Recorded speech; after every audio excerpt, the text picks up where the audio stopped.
2018 group 1 అధికారులను మూకుమ్మడి బదిలీ చేసింది ప్రభుత్వం.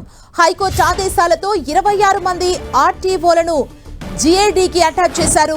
2018 రిక్రూట్మెంట్ లోపాలపై విచారణ పూర్తయ్యే వరకు అప్రధాన్య పోస్టుల్లో నియమించాలని హైకోర్టు ఆదేశించింది. దీంతో హైకోర్టు ఆదేశాలతో గ్రూప్ 1 అధికారులను బదిలీ చేస్తూ సీఎస్ ఉత్తర్వులు జారీ చేశారు. ఏపీలో కీలక డివిజన్ల ఆర్డీఓలను బదిలీ చేశారు. కుప్పం ఆర్డీఓ సహా పలువురు అధికారులను మార్పులు చేశారు. గ్రూప్ 1 పరీక్షల్లో అవకతవకలపై కేసు విచారణ కొనసాగుతుండటంతో వారి విచారణ పూర్తయ్యే వరకు నాన్ లోకల్ పోస్టుల్లో పెట్టాలంటూ హైకోర్టు ఆదేశించింది. హైకోర్టు ఆదేశాలు పాటించలేదని సీఎస్ పై ఆగ్రహాన్ని వ్యక్తం చేసింది. ఇవాళ మళ్లీ హైకోర్టుకు హాజరు కావాలంటూ సీఎస్ ను ఆదేశించింది.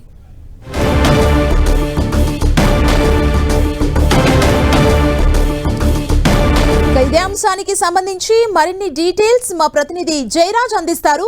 జయరాజ్, సుమా, గ్రూప్ 1 అధికారుల పోస్టింగ్లపైన హైకోర్టు ఆదేశాలతో ప్రభుత్వం హుటాహుటినగా చర్యలకు ఉపక్రమించింది. వారందరూ కూడా రాత్రికి రాత్రే బదిలీలు చేస్తూ ఉత్తర్వులు జారీ చేసింది. 2018లో ఏపీపీఎస్సీ నిర్వహించినటువంటి గ్రూప్ 1 పోస్టులకు సంబంధించి వివాదం తలెత్తింది. ప్రశ్నాపత్రాల మూల్యాంకనంలో భారీగా అవకతవకలు జరిగాయనేటువంటి ఆరోపణల నేపథ్యంలో విచారణ జరుగుతూ ఉంది. ఇలాంటి పరిస్థితుల్లో గ్రూప్ 1 అధికారులుగా ఎంపికైనటువంటి వ్యక్తులకి పోస్టింగ్స్ ఆర్డీఓలు, డిఎస్పీలు, ఇతర ఎంపీడీఓలు, అదేవిధంగా డిఎల్పీఓలుగా నియామకాలు జారీ చేసినటువంటి నేపథ్యంలో వారందరూ కూడా ఫోకల్ పోస్టులు అంటే కీలకమైనటువంటి స్థానాల్లో పోస్టింగ్స్ ఇచ్చారు. దీన్ని సవాలు చేస్తూ హైకోర్టులో పిటిషన్ దాఖలైనటువంటి నేపథ్యంలో హైకోర్టు పలుసార్లు హెచ్చరికలు జారీ చేసిన నేపథ్యం ఉంది. ఇలాంటి పరిస్థితుల్లో ప్రభుత్వం దీనిపైన స్పందించకపోవడంతో నిన్న రాష్ట్ర ప్రభుత్వ ప్రధాన కార్యదర్శిని కూడా సర్వోన్నత న్యాయస్థానం తన ముందు హాజరు కావాలని ఆదేశాలు జారీ చేసింది. నిన్న సీఎస్ కోర్టు ముందు హాజరయ్యారు.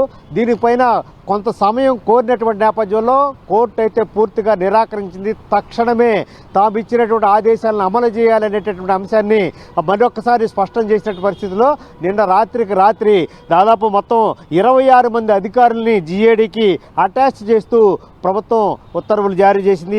వీరిలో రాష్ట్రంలో కీలక డివిజన్లకు సంబంధించినటువంటి ఆర్డీఓలు బదిలీలు చేశారు.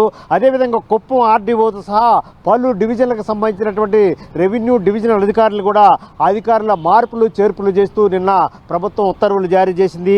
గ్రూప్ 1 పరీక్షల్లో అవకతవకలకు సంబంధించి సిట్ విచారణ ఒకవైపు కొనసాగుతోంది. విచారణ పూర్తయ్యే వరకు నాన్ ఫోకల్ పోస్టుల్లో పెట్టాలని హైకోర్టు ఆదేశాలకి అనుగుణంగా నిన్న రాత్రి ప్రభుత్వం ఆదేశాలు జారీ చేసింది. హైకోర్టు ఆదేశాలు పాటించకపోవడంతో నిన్న సీఎస్ ప్రత్యేక ప్రభుత్వ ప్రధాన కార్యదర్శి పైన కూడా సర్వోన్నత న్యాయస్థానం ఆగ్రహం వ్యక్తం చేసింది. దీంతో వెంటనే తాము ఇచ్చినటువంటి ఉత్తర్వులను అమలు చేయాలని చెప్పేసి ఆదేశించడంతో రాత్రికి రాత్రి 26 మంది గ్రూప్ 1 అధికారుల్ని మార్పులు చేర్పులు చేస్తూ మొత్తం ప్రభుత్వం ఉత్తర్వులు జారీ చేసింది. ఫోకల్ నుంచి నాన్ ఫోకల్ పోస్టులకి అధికారులు మార్పులు చేర్పులు చేస్తూ ఉత్తర్వులు జారీ చేసింది. 25 మంది డిఎస్పీలను రిలీవ్ చేస్తూ జీఏడీకి అటాచ్ చేస్తూ హోంశాఖ ఉత్తర్వులు జారీ చేసింది. అదేవిధంగా 26 మంది ఆర్డీఓలను రిలీవ్ చేస్తూ జీఏడీకి అటాచ్ చేస్తూ రెవెన్యూ శాఖ ఉత్తర్వులు జారీ చేసింది. అదేవిధంగా ఎంపీడీఓలు, ఆర్టీఓలు కూడా బదిలీలకు మొత్తం రంగం సిద్ధమైంది. దానికి సంబంధించి కూడా ఉత్తర్వులు జారీ అవ్వబోతున్నాయి. ప్రాధాన్యమైనటువంటి పోస్టుల్లో ఉన్నటువంటి అధికారులపైన చర్యలు కొనసాగించాలని చెప్పేసి ఇచ్చినటువంటి ఆదేశాలను అమలు చేయకపోవడంతో సీఎస్ పైన హైకోర్టు ఆగ్రహం వ్యక్తం చేసింది. 24 మంది ఎంపీడీఓలు బదిలీలు, అదేవిధంగా శ్రీకాకుళం జిల్లా డిపిఓ కూడా బదిలీ అయ్యారు. జిల్లాల నుంచి అత్యవసరంగా రిలీవ్ చేసినటువంటి అధికారులను కూడా వెంటనే ఆయా ప్రధాన కార్యాలయంలో వచ్చి రిపోర్ట్ చేయాలని చెప్పేసి ప్రభుత్వ ప్రధాన కార్యదర్శి విజయానంద్ ఉత్తర్వులు జారీ చేసినటువంటి పరిస్థితి. మొత్తం మీద చూస్తే గత కొంతకాలంగా జరుగుతున్నటువంటి ఈ వ్యవహారం నిన్నటితో కొలుక్కొచ్చినట్టయింది. ఒకవైపు ఏపీపీఎస్సీ గ్రూప్ 1 పోస్టులకు సంబంధించి అవకతవకలు జరిగాయనే ఆరోపణ జరుగుతున్నటువంటి నేపథ్యంలో దీనిపైన సిట్ విచారణ కొనసాగుతూ ఉంది. ఈ విచారణ పూర్తయ్యి దీనికి సంబంధించిన పూర్తి నివేదిక వచ్చే వరకు కూడా ఈ ప్రక్రియ కొనసాగాలి. అప్రధానమైనటువంటి పోస్టుల్లోనే ఉంచాలి, ప్రధానమైనటువంటి కీలకమైనటువంటి పోస్టులో ఉంచకూడదనేటటువంటి హైకోర్టు ఉత్తర్వుల్ని ప్రభుత్వం నిన్నటి నుంచి అమలు చేసినట్లయింది. సోమ, థ్యాంక్ యూ జయరాజ్.